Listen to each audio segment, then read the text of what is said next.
जय हिंद दोस्तों, हम आपके सामने फिर हाजिर हैं।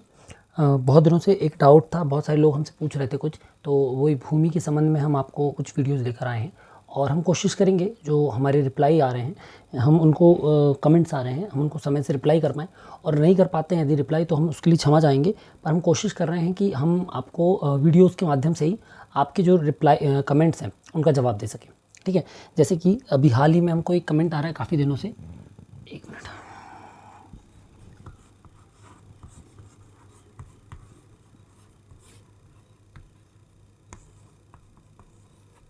कि एमपी भूलेख में, किसमें, एमपी भूलेख में 3 तरीके की ज़मीनें दिख रही हैं, निजी, शासकीय और अन्य। अब इस अन्य को मैंने बहुत देर तक खोजा और बहुत सारे ऑप्शंस में खोजा, इसलिए मैं इसका जवाब नहीं दे पा रहा था। तो मैं कुछ काफ़ी कंफ्यूज हो गया कि ये अन्य कहाँ है यार, मुझे भी नहीं मिला, क्योंकि किसी खसरे में, किसी मिसल में कहीं पर ये अन्य वाली टीप मिल जाती तो नहीं मिली। फिर बाद में मुझे पता चला ये कहाँ मिली, तो वो मैं बता देता हूँ आपको। लेकिन उसके पहले हम एक हल्की सी जानकारी देते हैं भूमि के प्रकार पे, कि जो एमपी भूलेख में या मध्य प्रदेश के अंतर्गत जो शासन के नियम है उसके अंतर्गत भूमि के प्रकार किस तरीके से पढ़ाए जाते हैं और कितने प्रकार की भूमियाँ पढ़ाई जाती हैं। ठीक है, तो बेसिकली भूमि या लैंड है ना, 2 टाइप का पढ़ाया जाता है, जब आप देखेंगे रिकॉर्ड्स में। तो एक होता है खाता, दूसरा होता है गैर खाता। अब आप इसको ऐसे समझिए, जिससे भू राजस्व लिया जा सके, जिस भूमि में भू राजस्व लिया जा सके, कर लिया जा सके, वो होती है खाता। ठीक है, और जो कर रहित भूमि होती है, कर रहित भूमि होती है, वो होती है गैर खाता। ठीक है, बिल्कुल सिंपल है, मुझे नहीं लगता कि इसमें किसी को डाउट होगा। तो अब आप खुद सोचिए, कर रहित भूमि यानी वह भूमि जिससे किसी भी प्रकार का कोई टैक्स नहीं ले सकते हैं आप, या किसी भी प्रकार से उस भूमि पर कोई टैक्स नहीं लगाया जा सकता वो। तो इसके अंदर आती है शासकीय भूमि या शासन की भूमि।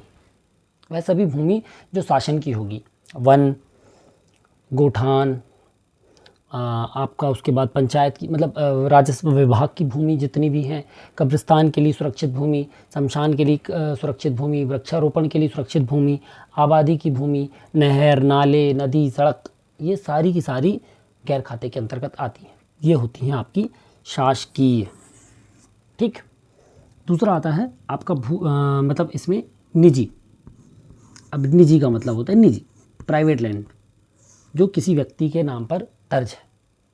ठीक है, तो इतना आपको क्लियर हो गया होगा कि 2 प्रकार की जो भूमि होती हैं हमने पढ़ ली।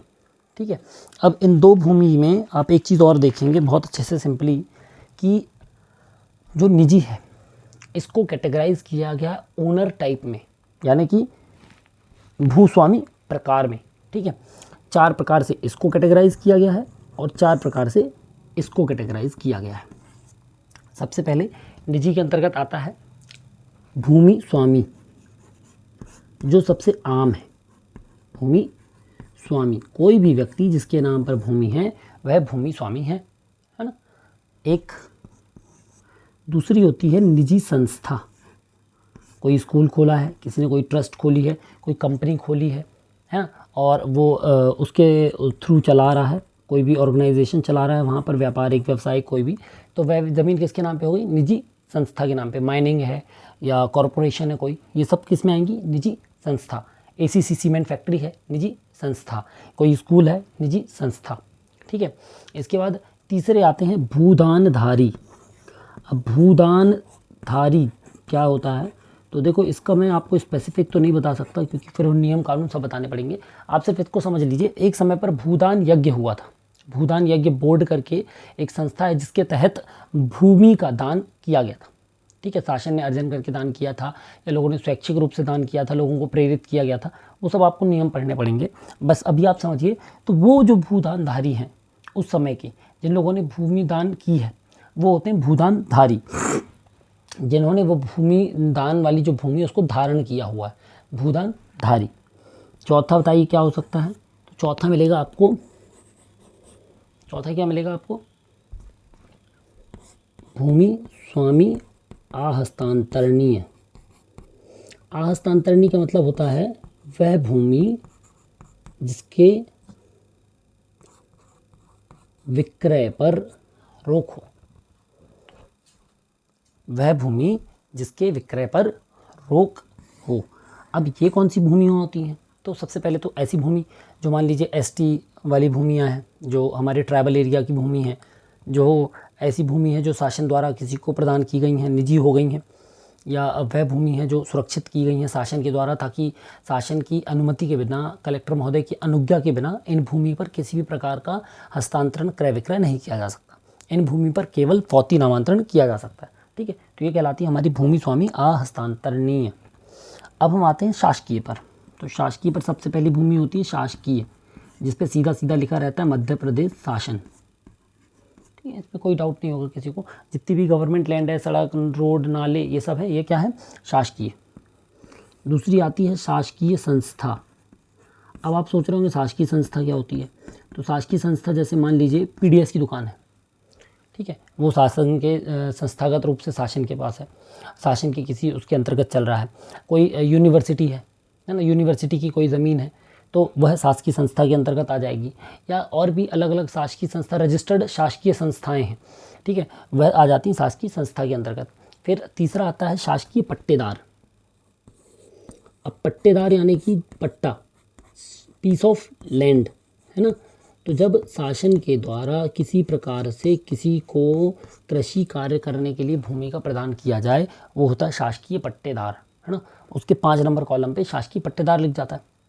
चौथा हो जाता है हमारा सेवा खातेदार या सेवा भूमि जिसको आप कहते हैं। ये होती कोटवार की भूमि। कोटवार की भूमि क्या है? सेवा खातेदार या कोटवारी भूमि। ठीक है, तो इतने प्रकार की भूमि होती हैं।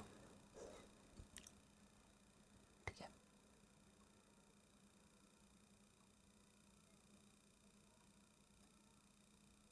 ठीक है, ये देखिए, आप देख सकते हैं सेवा खातेदार दिखने लगा होगा आपको। ठीक है, ये हो गया सेवा खातेदार। तो इतने प्रकार की भूमियाँ होती हैं।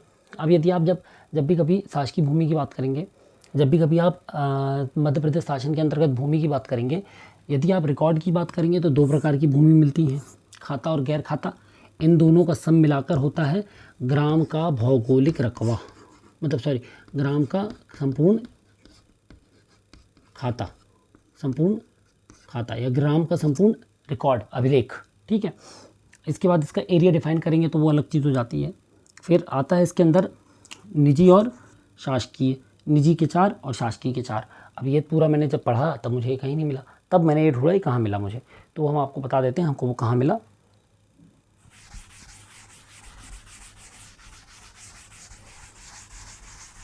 खसरे में ये केवल इतने ही 8 प्रकार से आपको कहीं कहीं लिखे मिलेंगे। 8 के अलावा 9वां प्रकार शायद ही मिलेगा, है ना। शायद ही मतलब कंफर्म है कि नहीं मिलेगा, कोई हो सकता है पुराना रिकॉर्ड हो, कुछ अपडेट ना हुआ हो तो लिखा आ रहा हो। तो अब हम आते हैं इस, ये कहाँ मिलता है। तो आप जाएंगे एमपी भूलेख पे, वहाँ पर आता है भूभाग नक्शा। ठीक है, वहाँ से आप क्या चुन लेते हैं? आप अपनी चुन लेते हैं जिला, तहसील और ग्राम। आपका यहाँ पर खुल जाता है एक नक्शा और यहाँ पर 3 कलर लिखे रहते हैं, एक पिंक, एक ग्रीन, एक ग्रे। ठीक है, एक कलर रहता है निजी के लिए, एक रहता है शासकीय के लिए और ये रहता है अन्य। अब इसको आप समझिए कैसे अन्य हो जाता है। अब जिसमें 1 नंबर की भूमि शासकीय है, क्या है? शासकीय 1 नंबर की भूमि, और 1 नंबर का खसरा भी है, 1 नंबर का नक्शा भी है। तो 1 नंबर जो भी आपका गवर्नमेंट लैंड है तो उस हिसाब से उसका कलर ग्रीन दिखाने लग जाएगा। अब 3 नंबर पे आपका निजी है, ठीक है, तो निजी का खसरा भी बना हुआ है और उसका नक्शा भी उपलब्ध है, तो ये क्या बन जाएगा आपका? निजी, तो इसका कलर दिखाने लग जाएगा। अब आते हैं 2 नंबर पे। 2 नंबर पे 2/1, 2/2, 2/3 बने हुए हैं, लेकिन नक्शा ये खसरे में बना है और नक्शे में ये बना है। ठीक है, ये खसरा है, ये नक्शा है, नक्शा और ये खसरा। अब 2 नंबर का नक्शा खसरा तो उपलब्ध है नहीं, तो 2 नंबर का जो नक्शा है वो ग्रे कलर में दिखाई देगा, यानी कि अन्य। वह नक्शे जो खसरों से भिन्न रखते हैं, जो खसरों से भिन्न है, वो आते हैं अन्य कैटेगरी में। अन्य कैटेगरी का मतलब कोई कैटेगरी नहीं है, अन्य कैटेगरी का मतलब वो नक्शे को आइडेंटिफाई करना है जिनमें कार्य होना बाकी है, वह खसरे या वह नक्शे जिनको एडिट करना या अपडेट करना अभी बाकी है। तो ऐसे करके आप गांव की किसी भी गांव की सूची निकाल सकते हैं, तो आपको वहाँ पर ईजिली आइडेंटिफिएबल हो जाएगा कि किन के नक्शों में भिन्नताएँ हैं। ठीक है, तो वहाँ से आपको ये आराम से मिल जाएंगे। 3 ही टाइप के हैं, इन 3 के अलावा ये जो अन्य है काफ़ी समय तक इसको मैंने देखा, यदि कहीं और हो, जो हमारे भाई साहब जिन्होंने पूछा था उनसे मेरा निवेदन है कि इस जगह के अलावा कहीं और ये अन्य लिखा हो तो मुझको आप उदाहरण ज़रूर दीजिएगा, मुझे बताइएगा हमारे टेलीग्राम पे कमेंट करके या इंस्टा फेसबुक पे कमेंट करके, तो हम इसको भी सुधार पाएंगे। ये देखेंगे हम ये कहाँ पर है और हम अगला वीडियो उस पर सुधार करके लेकर आ जाएंगे। ठीक है, तो आशा करते हैं आपको हमने भूमि के जो प्रकार हैं मध्य प्रदेश शासन के अंतर्गत उनके बारे में डिटेल में बताने की कोशिश की है। फिर भी आपको कोई डाउट होगा तो आप हमको बताइएगा, हम उसको भी सुधार देंगे। तब तक जय हिंद।